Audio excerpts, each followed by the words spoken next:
Friends, we are very happy to inform you that e-modules are prepared for B.Ed program at Telangana by the School of Education, Osmania University under Pandit Madan Mohan Malaviya National Mission on Teachers and Teaching Scheme MHRD New Delhi.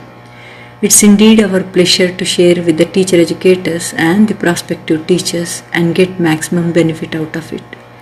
It's a first of its attempt by us. We continue to add many more such lessons to share with you all. Hi, I am Mrs. Pushpa Reddy, a teacher educator. I am working since 20 years as a teacher educator in St. Mary's College of Education. I am dealing educational psychology as well as pedagogy of English. Now I am going to take the class of vocabulary and grammar. First, let me start with what is vocabulary. Vocabulary is a set of familiar words within a person's language. A vocabulary, usually developed with age, serves as a useful and fundamental tool for communication and acquiring knowledge. Acquiring an extensive vocabulary is one of the largest challenges in learning a second language. Vocabulary is commonly defined as all the words known and used by a particular person. There are different types of vocabulary such as first one, reading vocabulary, second one, listening vocabulary, third one, speaking vocabulary, fourth one, writing vocabulary, and fifth one, final vocabulary. It may designate a physical object such as a book in which a collection of words is defined or explained. And it may name things other than words such as a list or collection of terms or codes available for use, a set or list of non-verbal symbols, and a set of expressive forms used in an art. Examples of vocabulary in a sentence. First one, the basic vocabulary of English. Second one, she has learned a lot of new vocabulary. It is a list of words and often phrases, abbreviations, inflectional forms, etc., usually arranged in alphabetical order and defined or otherwise identified as in a dictionary or glossary. It consists of all the words of a language, all the words used by a particular person, socio-economic group, profession, etc. in full active vocabulary. All the words recognized and understood, although not necessarily used by a particular person in full passive vocabulary. An interrelated group of non-verbal symbols, signs, gestures, etc. used for communication or expression in a particular art, skill, etc. Vocabulary learning is an essential part in foreign language learning, as the meaning of new words are very often emphasized, whether in books or in classrooms.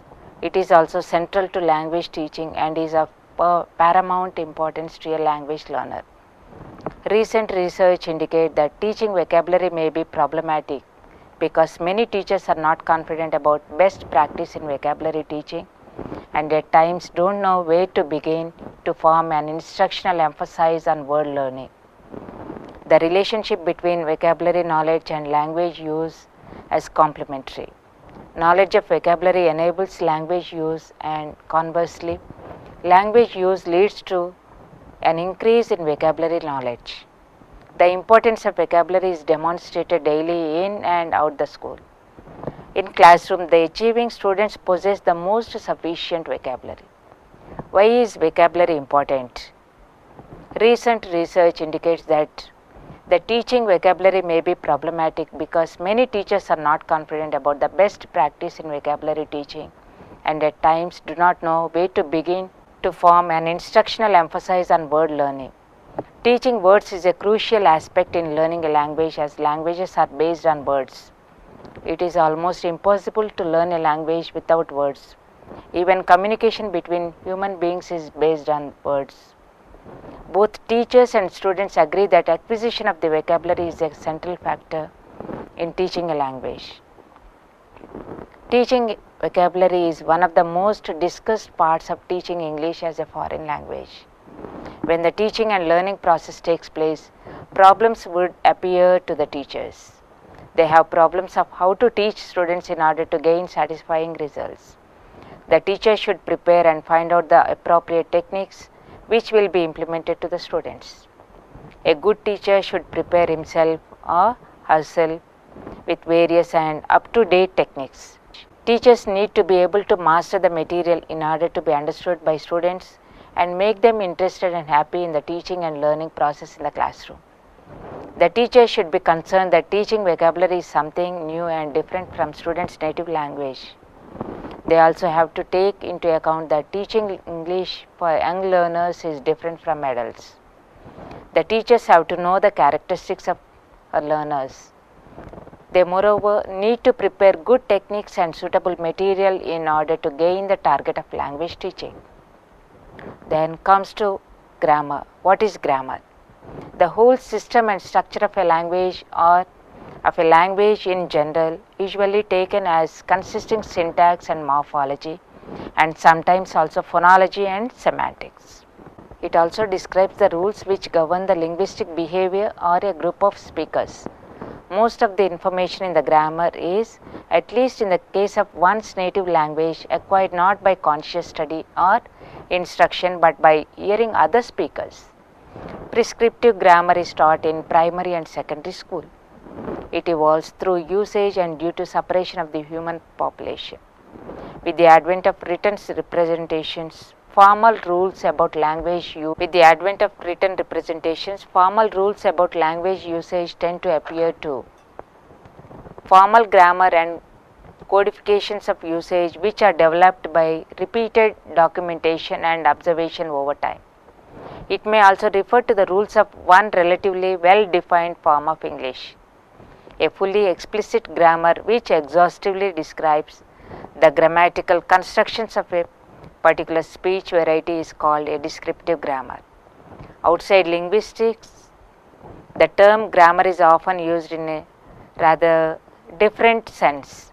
It may be used more broadly to include conventions of spelling and punctuation marks, which linguists would not typically consider as part of grammar, but rather as part of orthography, the conventions used for writing a language. It may also be used more narrowly to refer to a set of prescriptive norms only, excluding those aspects of a language grammar which are not subject to variation or debate on their normative acceptability. Jeremy Butterfield claimed that for non-linguists, grammar is often a generic way of referring to any aspect of English that people object to. Grammar is the study of rules governing the use of language. The set of rules governing a particular language is also called the grammar of the language. Thus, each language can be said to have its own distinct grammar. Grammar is part of the general study of language called linguistics. Traditional grammar includes only morphology and syntax. The grammar of a language includes basic axioms such as verb tenses, articles and adjectives, how questions are phrased, and much more. Language cannot function without grammar. It would simply make no sense. People require grammar to communicate effectively.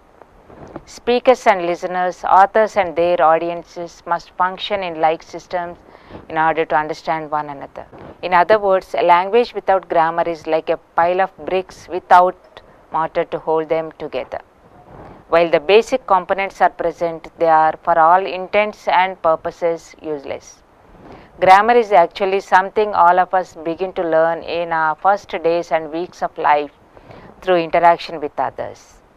From the moment we born, language and the grammar that makes up that language is all around us.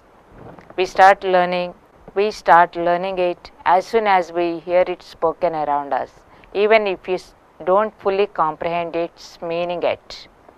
Although a baby wouldn't have a clue about the terminology, they do begin to pick up and assimilate how sentences are put together, that is syntax, as well as figure out the pieces that go into making up those sentences work, that is morphology. The further we go into understanding grammar, the more effectively and clearly one will be able to communicate in almost any situation. There are several applications of grammatical study. First one, a recognition of grammatical structure is often essential for punctuation. A study of one's native grammar is helpful, the grammar of a foreign language.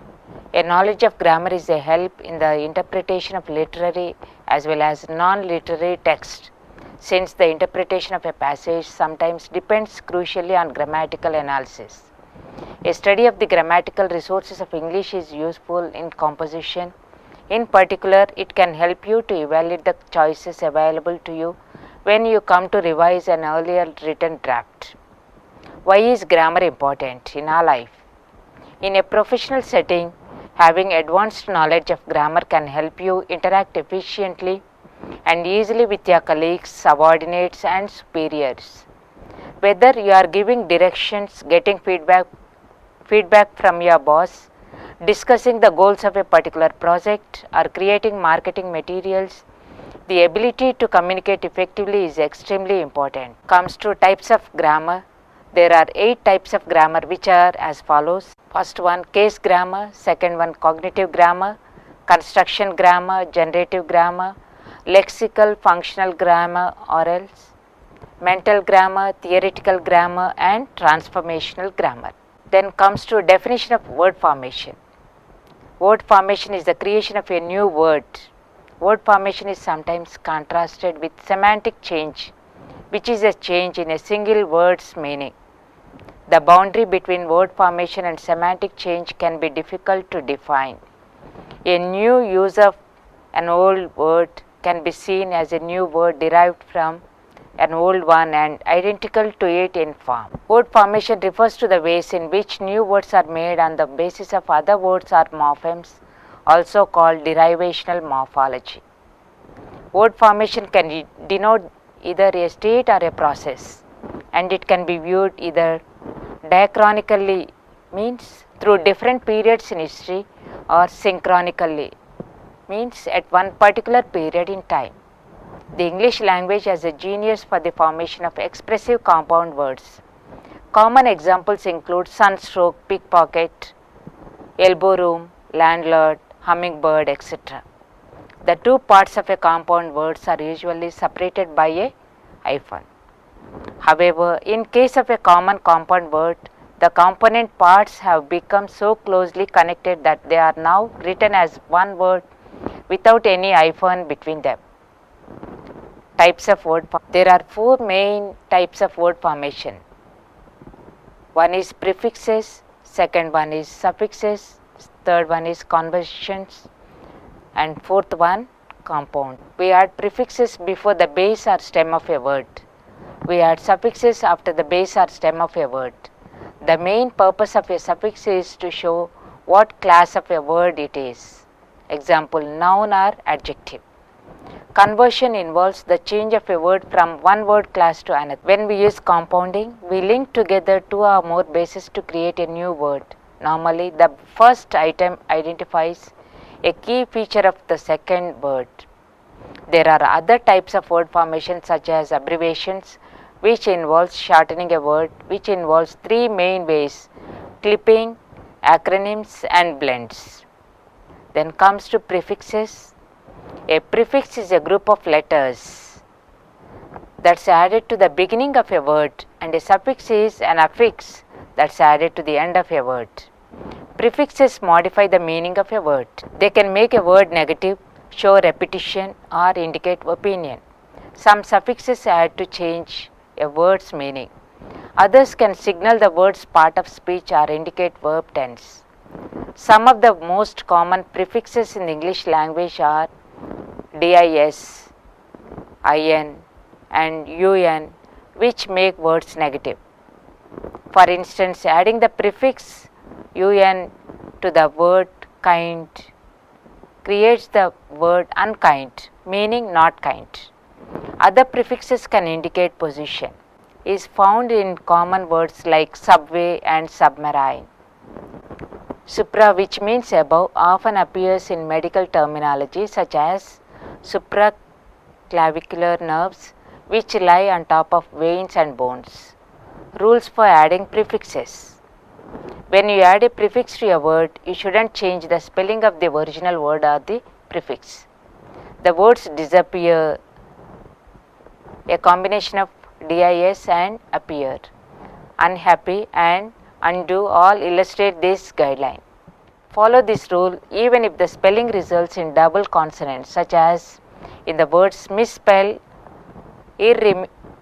irredeemable and cooperation.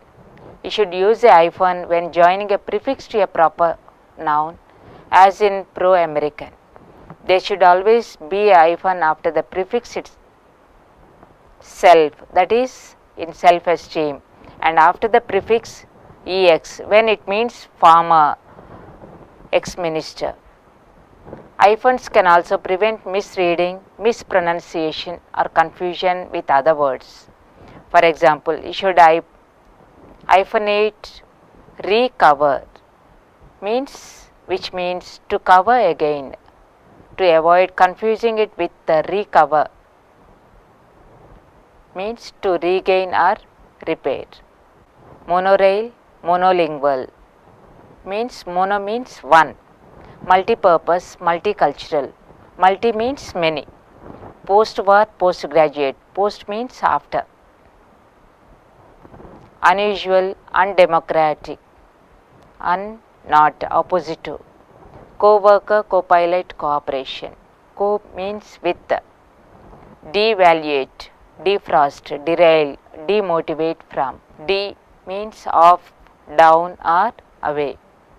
Disagree, disappear, disintegrate, disapprove. Here in the sense not or opposite. Embrace, embed, means cause to. Encode, enclose, engulf. En means here put into. Then come to suffixes. Some common suffixes are ed, ing and ly. The suffix ed changes verbs to the past tense.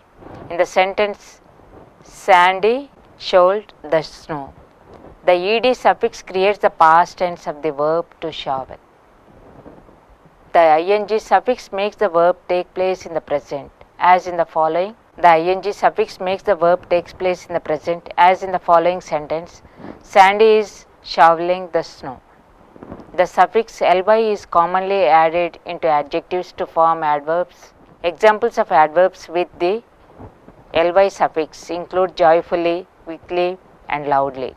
The suffixes s and es make words plural, as in foxes, lambs and chairs. Then what are the common rules for adding suffixes? When you add a suffix to a word, the original word usually keeps its original spelling. However, there are some exceptions to this rule. If the original word is one syllable and ends with a single consonant, double the last letter. For example, tip, tip, becomes tipping or tipped, and run becomes running.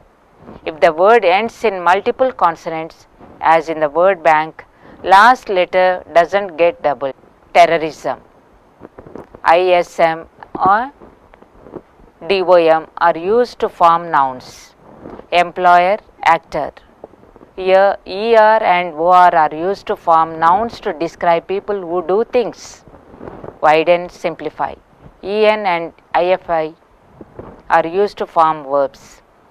Reasonable, unprofitable. Here, ABLE, able is used to form adjectives. Unhappily, naturally, adverbs. LY is a common suffix used to form adverbs. Then comes to conversions. Conversion involves the change of a word from one word class to another. For example, the verbs to email and to microwave are formed from the nouns email and microwave. Can you text her? They are always jetting somewhere. Verb from noun jet. If you are not careful, some downloads can damage your computer. Noun from verb download. Okay, so the meeting is on Tuesday. That's a definite. Noun from adjective. It is a very big if and I am not at all sure we can afford it. Noun from conjunction, meaning it's not at all certain. All companies have their ups and downs. Nouns from prepositions. We also use conversion when we change a proper noun into a common noun. Has anybody seen my Dickens? Here, Dickens means copy of a book by Dickens. Compounding. Many researchers and lecturers have realized the effect of teaching word formation theory in English language course books. English language lecturers have noted that vocabulary is very important in various subjects of English language branch curricula. For this reason, we must admit that the process of word formation through which every language vocabulary can be enriched are very important in English language teaching and learning. Word formation components such as prefixes, suffixes, etymology, history of words and other required materials in composing the vocabulary of English language. To learn an English language is not so much to memorize a set of sentences, rather it is to familiarize oneself with a linguistic system in such a way and to such extent that one is able to construct sentences and other linguistic structures on one's own. To learn a language is not so much to memorize a set of sentences, rather it is to familiarize oneself with a linguistic system in such a way and to such extent that one is able to construct sentences and other linguistic structures on one's own. A lot of researchers emphasize that knowledge of word formation processes in English enlarges the learner's vocabulary knowledge. Students must know the way words are put together, which components the words consist of, because they can help them to be able to identify the word class of a lexical item. Having knowledge about affixing rules and derivation principles can be a helpful tool, especially for advanced learners of English language. It is known that acquisition and learning of English vocabulary is a very complex and unpredictable process in which some items are remembered easily and others are refused by the memory for some reasons. Therefore, it is of great importance to suggest that a word formation theory or guideline should be included in any English language course book and should always have an important place in English language course book syllabi. Hence, what teachers can do at best is to use the many techniques that they have at their disposal to help the learners build a web of associations of different kinds which give every new word, word form and word meaning a strong base in the learner's mind. Some compounds have a preposition as one of the component words as in the last two examples. In Greek and Latin, in contrast to English, roots do not typically stand alone. So, compounds are composed of bound roots. Compounds formed in English form borrowed Latin and Greek morphemes preserve this characteristic. Examples include photograph, iatrogenic and many thousands of other classical words. Then objectives of word formation. To understand different strategies of word formation, to understand the importance of English grammar, to understand the vocabulary in teaching, to enable the learner to know the prefix, suffix and compounding, it means word formation, to enable students to recognize the major processes that are used in the formation of English language, to enrich students' knowledge about English vocabulary. Self-assessment. What is the importance of word formation in English language? Second assessment. How do you teach word formation effectively in the classroom? What is the importance of word formation in English grammar? And give examples.